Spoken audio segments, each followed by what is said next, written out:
नमस्कार दोस्तों, स्वागत है आपका साक्षी की आवाज चैनल में। तो दोस्तों, आज की कहानी सुनकर आपका भी हृदय पसीज जाएगा। आखिर क्यों एक पिता ने अपने बेटे बहू को धुतकार कर भगा दिया जब वह उन्हें लेने के लिए वृद्धाश्रम पहुंचे और उनके इस फैसले पर बाकी सभी लोगों ने तालियां बजाईं और उन्हें बधाइयां भी दी। क्या थी उस बूढ़े इंसान की कहानी? मन में उदासी, आंखों में नमी और जिंदगी में खालीपन सा लिए हरि प्रसाद जी वृद्ध आश्रम के एक कमरे में बैठे हुए थे। हरि प्रसाद जी अभी महीने भर पहले ही वृद्ध आश्रम आए थे। उनका इधर बिल्कुल भी मन नहीं लग रहा है। बार बार अपने परिवार को याद कर रहे हैं, अपने पोते को याद कर रहे हैं जिसे वह सबसे अधिक प्यार करते थे। वह अपने मन से पोते के मोह को निकाल ही नहीं पा रहे हैं। उनकी आंखों की नमी छलक कर उनके गालों पर गिर जाती है। अपने परिवार को बहुत याद कर रहे हैं और सोच रहे हैं कि किस हालत में वृद्ध आश्रम के लोगों ने उनका रेस्क्यू किया था। उस दिन को वह आज भी नहीं भूल पा रहे हैं और सोचने लगते हैं, जरा सी ही बात थी जो बेटे और बहू ने घर में इतना क्लेश किया था और उस दिन को याद करने लगते हैं। बेटा जब ऑफिस से आता है, हरि प्रसाद जी अपने बेटे से कहते हैं, मेरी तबीयत कुछ ठीक नहीं है बेटा, बीपी ऊपर नीचे हो रहा है, मुझे डॉक्टर के पास ले चलो। तो बेटा गुस्सा होकर कहने लगता है, तुम्हारा तो जरा जरा सी बात पर बीपी ऊपर नीचे होने लगता है। अरे तो क्या अब रोज रोज तुम्हें डॉक्टर के पास ले जाऊं? और मेरे पास इतने पैसे भी नहीं हैं कि तुम्हारा इलाज इतने पैसों में कराऊं। और तुम तो घर पर बिल्कुल निठल्ले बनकर बैठ गए हो, कुछ भी नहीं करते हो। तुम्हारा खाना पीना सब कुछ हम ही देखते हैं, ऊपर से दवाइयों का खर्च भी करते हैं। बेचारे हरि प्रसाद जी अपने बेटे की बात सुनकर अपने कमरे में आ जाते हैं, लेकिन थोड़ी देर बाद ही उनका पोता आता है और कहता है, दादाजी मैं मम्मी पापा के साथ मूवी देखने जा रहा हूँ, हम लोग बाहर से खाना खाकर आएंगे। मम्मी ने कहा है आपके लिए सुबह की 2 रोटियां रखी हैं, चाय से नमक लगाकर खा लेना। और बेटे बहू मूवी देखने के लिए निकल जाते हैं। हरि प्रसाद जी को यह बात बहुत खटकती है कि मेरे लिए तो बेटे के पास ना ही पैसे हैं और ना ही समय, लेकिन अपने लिए पैसे भी हैं और समय भी। 3 से 4 घंटा मूवी देखने में लगा सकता है, लेकिन मुझे घंटे भर के लिए डॉक्टर के पास नहीं ले जा सकता। इसी बात को सोचते रहते हैं। तब तक रात को 12 बजे तक उनका बेटा विनय और बहू भी घर पर आ जाते हैं। पोता तो रास्ते में ही सो गया था, इसलिए विनय कमरे में उसको जाकर लिटा देता है। हरि प्रसाद जी अपने बेटे से कहते हैं कि बेटा तुमने तो कहा था कि तुम्हारे पास समय ही नहीं है, लेकिन तुम्हारे पास पिक्चर देखने के लिए 4 घंटे का समय है, लेकिन अपने बाप को डॉक्टर के पास ले जाने का समय नहीं है। हरि प्रसाद जी का इतना कहना था कि बेटे ने अपने पिता के गाल पर 2 थप्पड़ जड़ दिए। आपकी हिम्मत कैसे हुई मेरी जिंदगी में दखल अंदाजी करने की? अपना कमाता हूँ, अपना खर्च करता हूँ, तुम्हारी तरह घर में बैठे बैठे मुफ्त की रोटियां नहीं तोड़ता हूँ और मेरे ऊपर हुक्म चलाने की कोशिश करते हो। चुपचाप से एक कोने में पड़े रहो, नहीं तो इस घर से निकाल दूंगा। इतना पिता का अपमान कर विनय अपने कमरे में सोने के लिए चला जाता है, लेकिन हरि प्रसाद जी तो अपने बेटे द्वारा दिए गए अपमान से अंदर से बिल्कुल ही टूट चुके थे। इतना अपमान सहकर भी एक बुत की तरह वह खड़े के खड़े ही रह गए कि उनके बेटे ने उनके साथ क्या किया है। यही सोच सोच कर उनकी आंखों के सामने अंधेरा छा रहा था। उनको ऐसा लग रहा था कि मानो अभी के अभी धरती फट जाए और वह उसी में समा जाएं। उनसे अपने बेटे के द्वारा दिया गया यह अपमान बर्दाश्त नहीं हो रहा था और उसी रात को 2 कंबल और एक चटाई लेकर के वह घर से निकल पड़ते हैं कि अब बस बहुत हो गया, अब मैं इस घर में नहीं रह सकता। अब तो बेटे ने सारी हदें पार कर दी। एक बार हाथ उठाया है तो अब तो उसकी बार बार की आदत पड़ जाएगी। इससे अच्छा है कि अब मैं घर ही त्याग दूं। अब इस घर में रहना मेरे बस की बात नहीं है। इतना अपमान अब मैं नहीं सह सकता। और भी अपना कुछ ज़रूरी सामान लेकर के घर से निकल जाते हैं। सर्दियों की कड़कड़ाती ठंड में सड़क के किनारे बनी बेंच पर ही वह 4 दिन काटते हैं। रात में वहीं कंबल और चटाई बिछाकर सो जाते हैं और थोड़े बहुत पैसे उनके पास जो होते हैं उससे कुछ खरीद कर के पेट भर लेते हैं। लेकिन इन 4 दिनों में बेटे या बहू ने उन्हें ढूंढने की एक बार भी कोशिश नहीं की। उनके पास तो फ़ोन भी था, लेकिन बेटे और बहू में से किसी ने भी उन्हें फ़ोन करने की ज़रूरत नहीं समझी कि एक बार अपने पिताजी को फ़ोन करके ही पूछ लें कि आप 4 दिन से कहाँ हो। वह तो यही चाहते थे कि घर छोड़कर निकल जाएं। मुफ्त की रोटियां तोड़ते रहते हो। वैसे भी घर बैठा बूढ़ा बाप बच्चों के लिए तो बोझ ही होता है। अगर आप कमाते हैं तो बेटे थोड़ा बहुत घर में रख भी लेते हैं, लेकिन अगर बुढ़ापे में आपके पास पैसे नहीं हैं तो बेटे को आपको रखना तो दूर, 2 वक्त का खाना देना भी बोझ जैसा लगता है। हरि प्रसाद जी की तबीयत तो पहले से ही खराब थी, ठीक नहीं रहती थी। उनका बीपी ऊपर नीचे होता रहता था और शुगर की भी प्रॉब्लम थी। 4 दिन से ढंग से खाना भी नहीं खा रहे थे। तबीयत बहुत खराब हो गई थी। बेहोश होकर सड़क के किनारे गिर पड़े कि तभी अचानक से वृद्ध आश्रम वालों की नज़र उन पर पड़ी तो वे उनको अपने वृद्ध आश्रम में लेकर आ गए। हरि प्रसाद जी की हालत इतनी खराब थी कि उनको 2 दिनों तक वृद्ध आश्रम वालों ने अस्पताल में एडमिट रखा। तब जाकर उनकी तबीयत में कुछ सुधार हुआ। वृद्धाश्रम वालों ने बहुत अच्छी तरह से उनकी केयर की। धीरे धीरे वृद्ध आश्रम की और भी एक्टिविटी में भाग लेने लगे। सुबह होने पर वह वॉक पर जाते। उधर उनके कुछ दोस्त भी बन गए जो उनके ही उम्र के थे।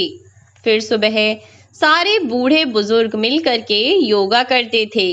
सभी साथ में चाय नाश्ता करते और अपनी अपनी आप बीती सुनाने लगते।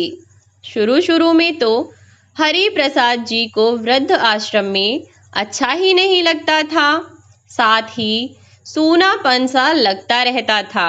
अपने घर की बहुत याद आती थी।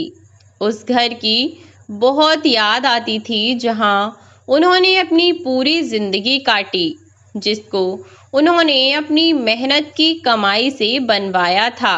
लेकिन आज बेटे ने उस घर में एक एक रोटी के लिए ही तरसा दिया था। उनके बेटे ने अपने पिता के साथ इतना गलत दुर्व्यवहार किया। सब धीरे धीरे उन्हें वृद्ध आश्रम में अच्छा लगने लगा। और सभी लोगों की बातें सुनकर उन्हें इतना तो समझ आ ही गया था कि बुढ़ापे में किसी तरह से रहना है और किस तरह से अपने बैंक बैलेंस को संभालना है। हरि प्रसाद जी वृद्ध आश्रम के पार्क में अपने मित्र सुखचंद जी के साथ बैठे हुए थे। सुखचंद जी हरि प्रसाद जी से पूछते हैं, मित्र, आप क्या करते थे और आपकी पत्नी कहाँ है? तो वह कहते हैं कि मैं एक अध्यापक हूँ।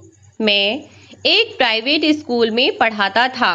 मेरी पत्नी मुझे 20 साल पहले ही छोड़कर चली गई। मेरी एक ही औलाद थी, मेरा बेटा विनय। मैंने बिना माँ के विनय को पाला पोसा। कभी किसी चीज़ की उसे कमी महसूस नहीं होने दी, यहाँ तक कि उसकी माँ की कमी भी उसे महसूस नहीं होने दी। खूब अच्छे से पढ़ाया लिखाया, जी तोड़ मेहनत करके पैसे कमाए। प्राइवेट स्कूल के साथ साथ मैं ट्यूशन्स भी पढ़ाया करता था, जिससे कुछ एक्स्ट्रा पैसे कमा सकूं और अपने बेटे की पढ़ाई में खर्च कर सकूं। मेरा बेटा पढ़ लिख कर एक अच्छा इंसान बन जाएगा, एक अच्छी नौकरी करेगा तो मेरा बुढ़ापा भी संभल जाएगा। फिर बाद में मेरे बेटे, बहू और नाती पोतों के साथ अपनी ज़िंदगी अच्छे से गुजार लूँगा, क्योंकि मेरी पत्नी तो मुझे जीवन की शुरुआत में ही छोड़कर चली गई थी। पूरी ज़िंदगी एकाकी रहकर काटी थी। सोचा था बेटा बड़ा होगा, घर में बहू आएगी, नाती पोते होंगे, मेरा घर फिर से हरा भरा हो जाएगा, तो फिर बुढ़ापा तो कम से कम अच्छे से कटेगा। यही सब अरमान लेकर के मैंने अपने बेटे को खूब पढ़ाया लिखाया। मेरा बेटा भी एक अच्छी नौकरी करने लगा था, उसकी शादी भी हो गई थी, घर में एक पोता भी है। फिर मेरी तबीयत कुछ खराब रहने लगी, इसीलिए मैंने अपने स्कूल की जॉब भी छोड़ दी और बच्चों को ट्यूशन पढ़ाना भी छोड़ दिया। मुझे शुगर और बीपी की प्रॉब्लम थी, तो सोचा चलो अब बेटा तो कमाने लगा है, पूरी ज़िंदगी कमाया है, बेटे पर लगाया है, अब बेटा बुढ़ापे में 2 रोटी तो दे ही देगा। लेकिन जैसे ही मैंने कमाना छोड़ा तो बेटे बहू के तो तेवर ही बदल गए। 6 महीने बाद ही घर में हर छोटी बड़ी बात के लिए, पैसों के लिए क्लेश होने लगा। मैं अपने बेटे बहू से अपनी दवाइयों के लिए भी पैसे मांगता तो वह मुझसे झगड़ा करने लगती और कहती, घर में बोझ बनकर बैठे हो, कुछ करते क्यों नहीं, कुछ करो धरो, अभी तुम इतने बूढ़े भी नहीं हुए हो कि घर में हाथ पर हाथ रखकर बैठ जाओ पैसे कमाओ और पैसे कमा करके दो। अब मैं ठहरा बूढ़ा और मेरी तबीयत भी ठीक नहीं रहती थी। मेरा बेटा मेरी दवाइयाँ भी समय पर नहीं लाता था, मुझसे काम नहीं होते थे। जैसे ही मेरा बीपी ऊपर नीचे होता था, मेरे हाथ पैर कांपने लगते थे।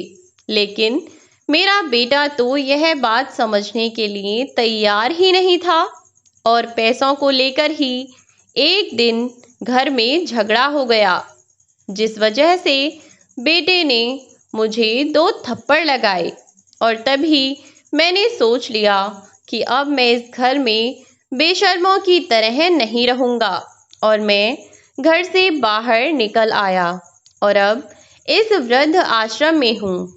जिंदगी भी क्या क्या खेल दिखाती है, मेरे दोस्त पता ही नहीं चलता। पहले तो मेरी पत्नी को भगवान ने अपने पास बुला लिया और अब बुढ़ापा वृद्ध आश्रम में काट रहा हूँ। एक दिन वृद्ध आश्रम के सभी लोग खाना खाकर बैठे ही थे कि तभी न्यूज़ सुनते हैं कि पूरे देश में लॉकडाउन लग गया है। किसी महामारी की वजह से सारे स्कूल बंद हो गए हैं और स्कूल में ऑनलाइन क्लासेस शुरू हो जाएंगी तो हरिप्रसाद जी के दिमाग में एक आइडिया आता है कि ऑनलाइन क्लासेस में तो स्कूल में जाकर भी नहीं पढ़ना पड़ता, स्कूल की तरह खड़े रहकर भी नहीं पढ़ाना है, घर पर ही आप बच्चों को पढ़ा सकते हैं। बस फोन से ही आप बच्चों को शिक्षित कर सकते हैं। हरिप्रसाद जी गणित और साइंस के बहुत अच्छे अध्यापक थे। उन्होंने 2 से 3 स्कूलों में अपना ऑनलाइन रिज्यूम बनाकर भेज दिया और एक स्कूल में उनको गणित और साइंस का टीचर नियुक्त कर लिया जाता है। अब उनको ऑनलाइन पढ़ाने के लिए अच्छे खासे पैसे भी मिलने लग गए। वे सुबह 8 बजे से लेकर दोपहर के 12 बजे तक अपने फ़ोन से ऑनलाइन आकर बच्चों को पढ़ाते हैं। अब हर महीने 25,000 रुपये कमाने लग गए और अपने सारे खर्च खुद ही निकालने लगे, बल्कि कुछ पैसे तो वृद्ध आश्रम में ही दान कर देते थे, जिससे बाकी लोगों की सहायता हो सके, क्योंकि अब बुढ़ापे में इतनी ज़रूरत तो उनकी थी नहीं कि इतना सारा पैसा खुद पर खर्च कर सकें। लेकिन बेटे और बहू को इस बात का पता चल जाता है कि पिताजी फिर से पैसे कमाने लगे हैं, फिर से टीचिंग करने लगे हैं और इतने पैसे वह कहाँ खर्च करते होंगे। इसीलिए किसी तरह से अपने पिताजी को ढूंढ निकालते हैं। हरिप्रसाद जी का 1 हफ्ते बाद जन्मदिन होता है। दोनों बेटे बहू केक लेकर हरिप्रसाद जी के पास वृद्ध आश्रम में पहुंच जाते हैं और कहते हैं, पिताजी आपको जन्मदिन की बहुत बहुत बधाई हो। आज आप 65 साल के हो गए हैं। आपका पोता आपको बहुत याद करता है। अब आप घर चलो, आप बहुत रह लिए वृद्धाश्रम में, अपने बेटे के घर चलो, हम उधर ही आपको रखेंगे, हम आपको लेने आए हैं। हरिप्रसाद जी अपने बेटे बहू की बातें चुपचाप सुनते रहे, वह कुछ नहीं कहते। तो बेटा फिर से कहता है, आप हमारे साथ चलिए, हम आपको लेने आए हैं। लेकिन हरिप्रसाद जी बेटे बहू के साथ जाने से साफ साफ इनकार कर देते हैं। बेटे बहू अपना सा मुंह लेकर वापस घर लौट जाते हैं। लेकिन 6 महीने बाद कि कोरोना वायरस से बेटे की जॉब चली जाती है। अब घर में खर्च के लिए भी लाले पड़ जाते हैं। पति पत्नी में आपस में बहुत सारे झगड़े होने लगते हैं। जो भी रखे हुए पैसे होते हैं वह 2 से 3 महीने में ही खर्च हो जाते हैं और जॉब भी इतनी जल्दी मिलती नहीं। तो वह बहू बेटे फिर से भागे भागे अपने पिताजी के पास आते हैं और रोते हुए कहते हैं, पिताजी मेरी जॉब चली गई है, घर में बहुत सारे खर्चे होते हैं, अब मेरे पास इतने पैसे नहीं हैं कि बेटे के स्कूल की फीस भी नहीं दी है, खाने पीने का भी खर्च होता है। आप तो पैसे कमा रहे हैं तो कम से कम आप तो हमें पैसे दीजिए। आप नहीं देंगे तो कौन देगा? हम आपके बच्चे हैं। अपने बच्चों के साथ क्या कोई ऐसा व्यवहार करता है? आपके बच्चे परेशान हैं, दर दर भटक रहे हैं और आप अपने ही पैसे बच्चों को देने की बजाय वृद्धाश्रम में दान दे रहे हैं। कैसे बाप हैं आप? जरा सी भी दया नहीं आती अपने बेटे बहू और पोते पर। बेटे की बात सुनकर हरिप्रसाद जी अपनी कुर्सी से उठते हैं और वृद्ध आश्रम के सभी लोग भी उधर ही बैठे होते हैं।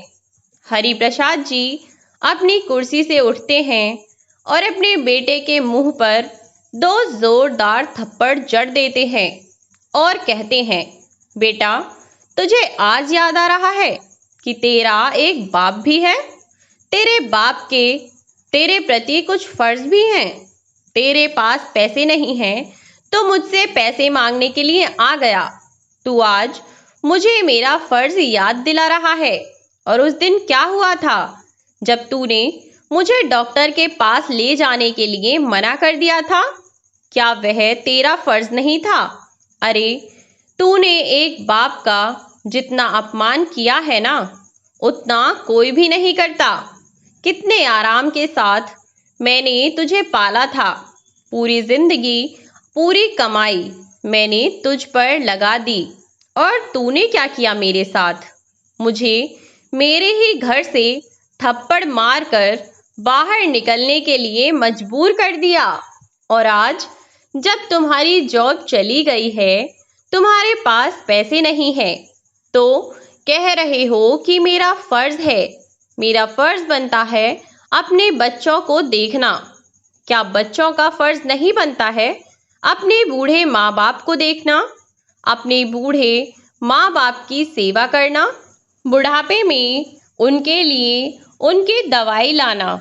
बड़ा आया मुझे ज्ञान देने वाला। अभी की अभी वृद्ध आश्रम से निकल जा, नहीं तो पुलिस को फोन करके तुझे अपने पिता के साथ मारपीट करने के जुर्म में अंदर करवा दूंगा। हरिप्रसाद जी के साहस को देखकर वृद्ध आश्रम के सभी लोग तालियां बजाने लगते हैं और कहते हैं कि आपने बहुत ही शानदार निर्णय लिया है। अरे, आपने एक बार धोखा खाया है अपने बच्चों से, दूसरी बार आप सतर्क रहें। यह बहुत अच्छी बात है।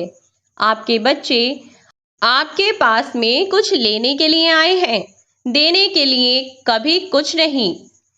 बच्चों की मंशा अच्छी नहीं थी, तभी वृद्ध आश्रम की मैनेजर भी उधर आ जाते हैं और विनय से कहते हैं, तुम अभी के अभी इधर से निकल जाओ और किसी के साथ भी जोर जबरदस्ती करने की कोशिश बिल्कुल भी मत करना, नहीं तो तुम्हें हम कानून की भाषा में समझा देंगे। दोनों बेटा बहू लज्जित होकर वृद्ध आश्रम से निकल जाते हैं और हरिप्रसाद जी आराम के साथ अपनी सारी जिंदगी वृद्ध आश्रम में ही काटने का निर्णय लेते हैं और अपनी कमाई भी वृद्ध आश्रम को दे देते हैं। दोस्तों, आज की कहानी से सीख मिलती है कि व्यक्ति को अपने माता पिता के साथ या किसी अन्य के साथ भी वह जैसा कर्म करता है, उसे उसी के अनुसार उसका फल भी मिलता है, जो कि उसे भोगना ही पड़ता है। और माता पिता जो अपना पूरा जीवन लगाकर आपको एक अच्छी जिंदगी देते हैं, जब उनका वह कर्ज उतारने का समय आता है, तो बच्चे क्यों उनसे अपने हाथ छुड़ाने लगते हैं? ऐसा करना किसी पाप से कम नहीं है, और माता पिता का हृदय दुखाकर कोई भी इंसान कभी भी खुश नहीं रह सकता। तो दोस्तों, यह थी हमारी आज की कहानी।